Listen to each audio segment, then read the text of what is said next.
I want to ask you guys an honest question, Jen. And feel free to answer however you like. Like, like, can you name many series, but I put on videos that were well acclaimed and animated?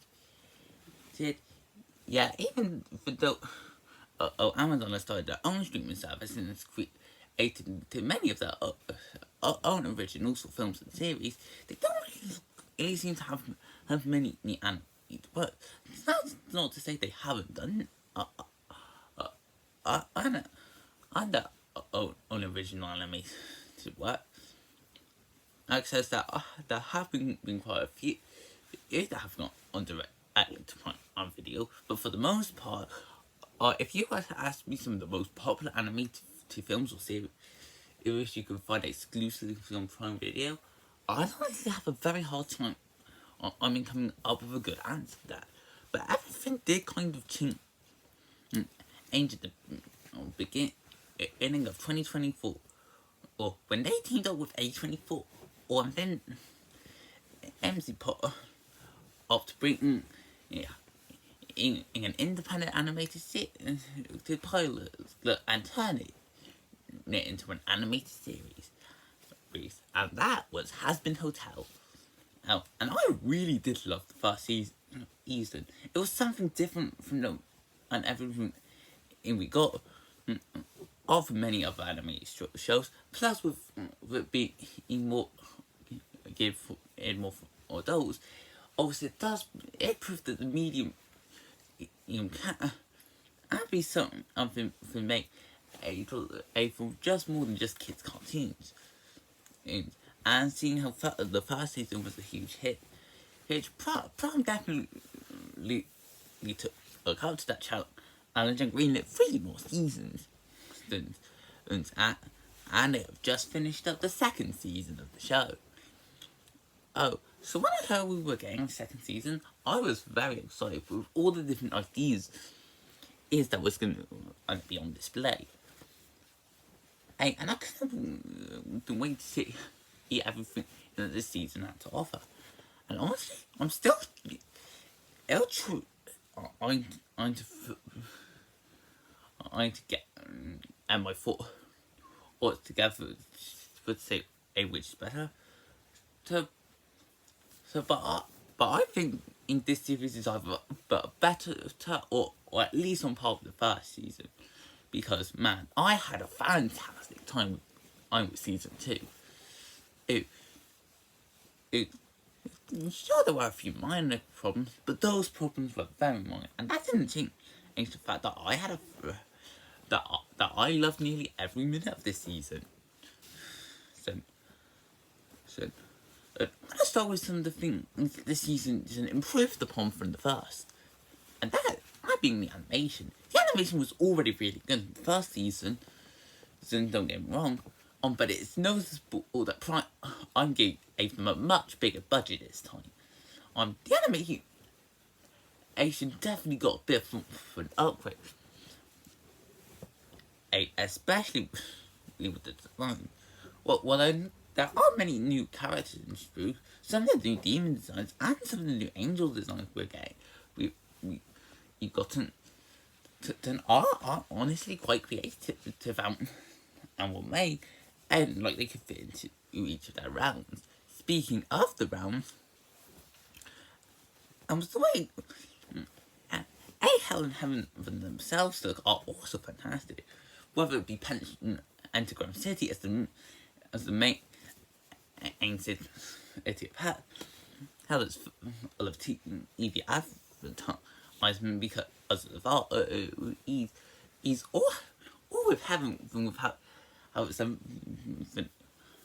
a mix between the old and the new, showing how Heaven is constantly growing with the times. I'm speaking of Heaven, but one thing I think in this season really did improve upon from the first is the amount of screen time that Heaven gets overall. One of my disappointments with the first season was as this was a series that showed hell is the good guys and heaven is the bad guys, we barely got to see much of heaven other than a few episodes. So not only are we given a lot of a much bigger look into heaven, but some of the characters in heaven are given a huge upgrade, and a big boost is to make them more enjoyable. This is actually the case with the head seraphim herself, Sarah. In the first season, it seems like she was just a tough leader, either that only approves of the exterminations for her own reasons. But and she finds that the Serpentris has been redeemed and sent to heaven. She's put in a complex situation of her own ideas. You're unsure, or she you can trust her or not. Or I'm putting a bit of blame on herself. Alpha being responsible of the death of many sinners that I could have had the possible chance answers to redeem themselves. It honestly makes us such an interesting character. Although it dives deep into her role as head seraphim, and how the pressure can seem a bit too much for her. But of course, she's not the only angel that's given focus. Because the angel of joy, Emily also made a return. And I can understand if people think she can be a bit too much in some things, especially with her hyperactive nature. But the series does a great job of showing her as the main link for her of both heaven and hell to work together. And stop of the Fox's plan, and for all. And while the main angels already got some interest in screen time, there's also a few new additions to heaven and make it quite more interesting. And one of them was actually a redeemed sinner from hell, Serpentius. In the first season, at the very end, he sacrificed himself to set Ava's friends from Adam's wrath. And in the second season, and he has found himself in heaven, and it's very complicated on his own feelings, especially when he does miss his friends and wish he could get back to help to stay in contact with them.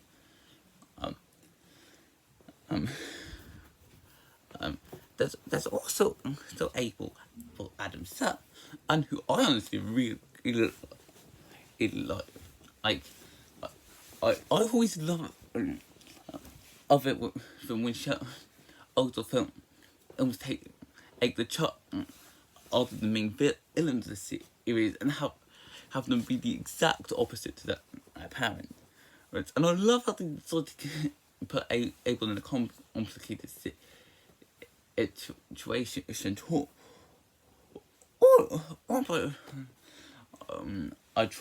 I went to help Helen stand and down from the fight. I also go down and how to get revenge and for his father. It honestly makes him an interesting character. And even if the season didn't show much of that, it did a good job of on a solid base. The only one of the angels I think got a bit of a downgrade here was Luke. At the start of the season, it seemed like they had interesting character for Edge going on as he has her own plans to betray heaven and continue on with the exterminations against hell. But as the rest of the season goes on, she just becomes of short of use. So, just still, everyone wants to try. I have back as to take down hell no matter what. Oh, which is a shame because it did seem like they had an interesting idea with her. Especially when they introduced the ghost version of Adam to be her con and God. I but the season ended up doing very little with her. But now that we've talked about to the characters of heaven, it's time we get into our main stars are in hell. How are the main characters at the Hazbin Hotel this time? Well, Chuck, Ollie definitely got an interesting character to upgrade in this season, and she is determined to prove to hell that redemption is possible, especially after finding out that Princess has been redeemed innocent and heaven. But one thing I like is that how the show does present and her over hyperactive nature as a fault as much as it can be for a strength, where she can be so focused on her good to redeem in heaven, in how improve that heaven once no more harm, that she's not thinking about herself and starts to make the problems much worse for everyone. It still makes her a really complex and interesting protagonist. It's with a lot going for her, and I can see even many people still getting engaged with her because of that. As the other residents of the hotel, the season did a good job of giving them a bit of growth. Sure there are some that are a bit more mind than others, as whether it be Lucifer trying to prove himself as a good dad, but then becomes the MacGuffin at the end, and even the characters have to say. And Cherry, who complicates her feet in the subconscious, as now that she found out that he's in heaven. But the members of the hotel that get a bigger focus, because they still do a good job of to be quite interesting. I think with Aggie, she is still Charlie's partner, ready to help her if anything, no matter what. She also has her own side. I plot of trying to find the perfect name for her to prove that she's gone past us as days as a fallen angel, and tries to find a name that really suits her and describe who she really is. It's that as Angel does, who is still a pretty tragic character. With the season shut puts him in the mold or the limit where he's concerned, and if redemption really is something made for or sinners like him or not. And there's also her, whose role might not be as big as some of the other characters in the cast, but I do look at the season and delved a lot more into his relationship with Angel, which I do appreciate. As for Alistair, he is still a really intriguing character here. Yeah, and some one that's given a lot of growth. As we find out a bit more about his deal. Finding out that it was actually Rose Oxy that had a cannibal turn that made the deal with him and that he's now stuck on her string. It shows everything he tries to do. It's to break free from that deal no matter what, even if he ends up becoming a prisoner to the beat. He's in the second half of the season. He uses that as a great advantage to try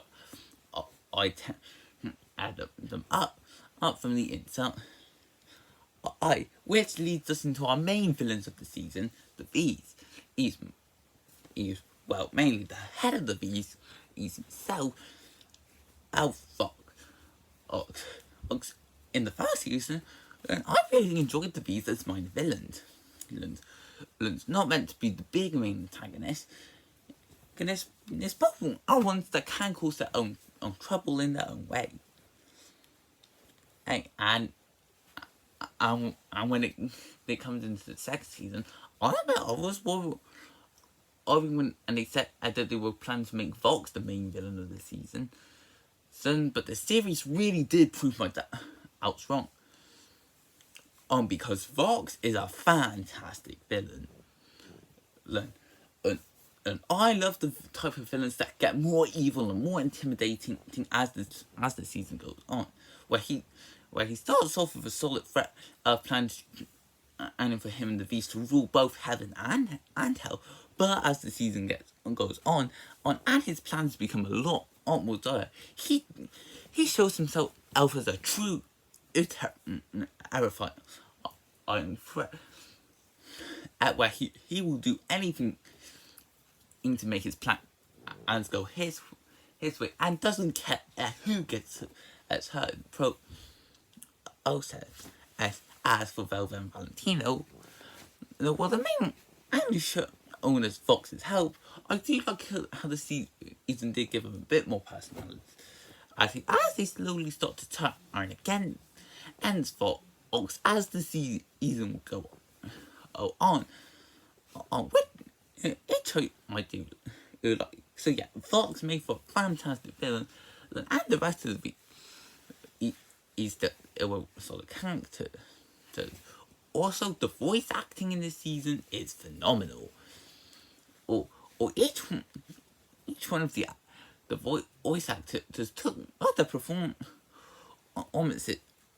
is to the next level for bringing a lot of life to their characters. Which I did like something like I've caught also are the main star and those that I did great in both seasons. It's like Stephanie Beatrice as Svaggy, Keith David as Husk, and many more. But my personal favourite performance in the season was Christian Bale as Fox. On top of Fox being a fantastic villain as it's Bolton also performance did a fantastic job to show him as an insane and out of control threat. Also, before I forget, there was a new character that made his way into the Hazbin Hotel called Baxter, who joined the hotel if redemption is possible or not.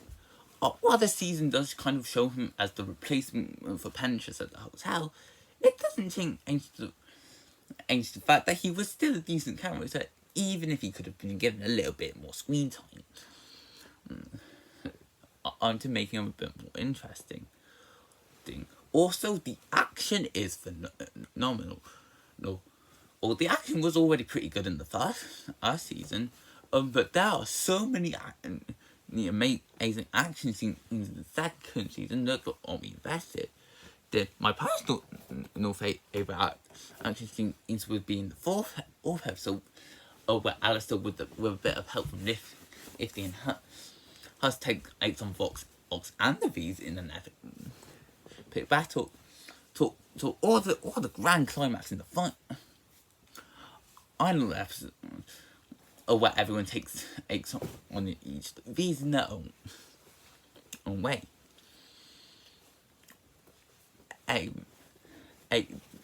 Yeah, seriously, the action alone did help make the season a lot more engaging than the first. Also, I was surprised to find the comedy in this season was absolutely hilarious. There were already quite a few funny bits in the first, but when moments were funny, they were really hilarious. Yes, there were elements in each episode this season that did make me laugh.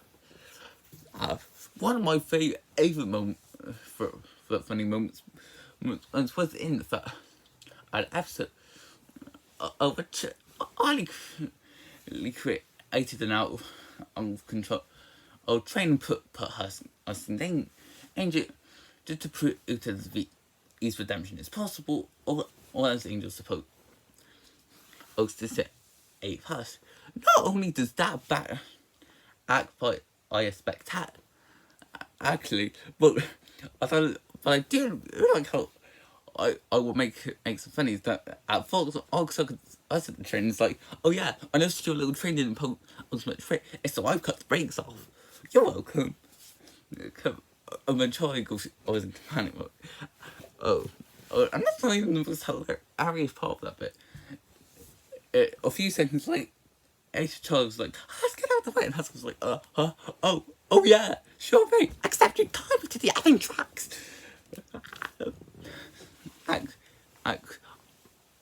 I'm not kidding when I say this season was common. I'm gonna go, oh no, to men. Mentioned that the banter between the V's was fantastic.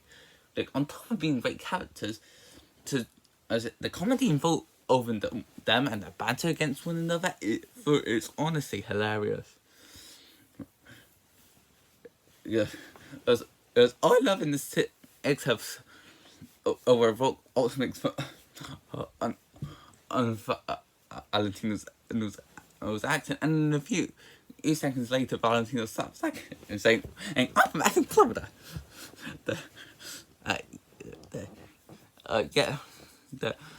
And then also begins for Ox's sake. Ace with Velvet replying, "Nice shot." Afterwards, the comedy in this season was peak. But like the first season, I have saved its best element to last. And if you see my review on the first season, you know what that is. It is like the first season. The songs are absolute bangers. There's of course also it's hard to talk about Hazbin Hotel without talking about the musical numbers. And not only were the songs the main highlights here, but there were a lot of songs that I thought were better in this season than the first. As what I really liked about the songs is that the episodes were given a long running time. Well, that is already a great advantage to expand the stories and make them big, bigger and bolder than they were in the first season. And it also means the series got to fit it in a lot more songs this time.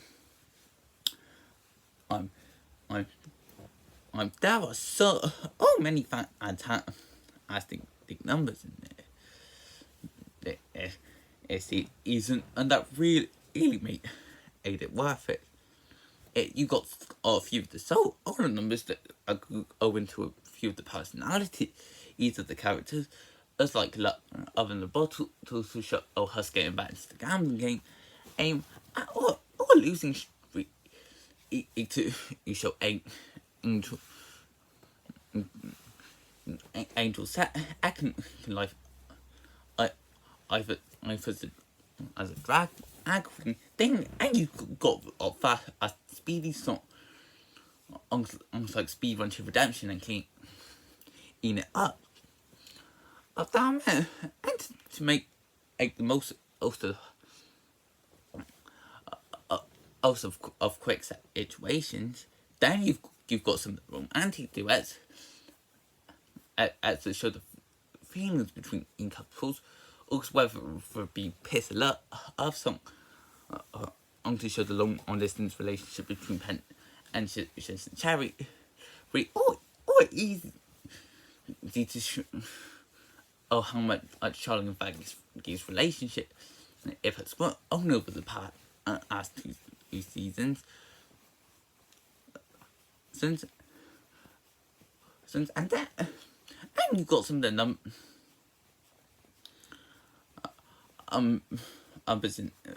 but in heaven, things such as like you, Sarah's can fit. And that duet between Ian Pensions and Sarah, for which I can't really remember the name about the top of my head at the moment. That showed the more heavenly song.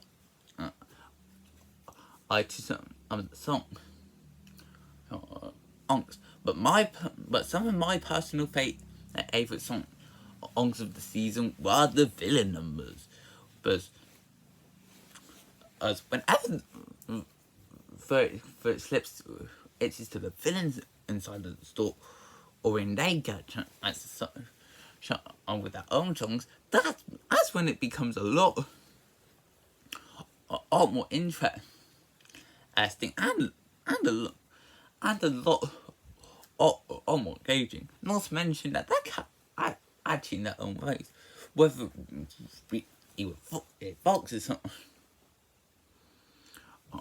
on the show. His manipulative. It's like, I don't know how he wants to take charge with songs like Once We Get Up There, but add reverse box popular. I'm writer to auto show only Utni either or Revenge with Gravity. There are even a few songs like Hazbin Hotel stars, and when I think of the future, and to combine both the hero side of the story and the villain side. I just thought, or we together well, and that was contract as are really well done. And let's see, is there any song I'm forgetting before I wrap up this section? There are two. Don't You Forget was a nice duet between Alistair Rowe. And became an awesome duet between Alistair Fox and Reprise. And him I hope to serve others have as a great final number to the season. And what's great about this season's numbers is that unlike the first season, most of the songs feel necessary.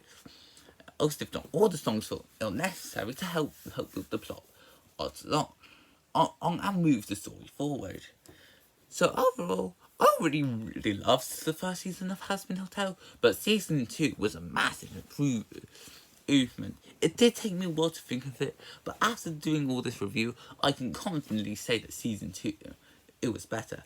Sure, there were a few faults in season 2, so I did the story, but those faults are quite minor. The story is highly engaging and a lot more interesting. The animation got a great improvement. The action is highly intense. The characters are lovable, backed up with some fantastic big voice acting. The comedy is hilarious. Yes, and to top it off, it has some phenomenal songs. If you love the first season, then you're going to have a fantastic time with season 2.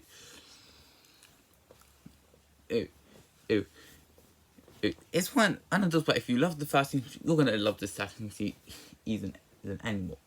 Or if you haven't seen either season, I recommend to definitely watch the first season first. And even if you don't think much of that season, then give season 2 a chance. And because there's a good chance that you'll find the season to be a lot better. So I don't know. Oh wait, just the next time I'll be about up at the Hazbin Hotel. But I can definitely. You say at the second season with these characters, what was another for awesome one, and that's why I'm giving this season a 9.5 out of 10. So I hope you guys enjoyed this video. Feel free to comment, like, and subscribe, and I will see you next time.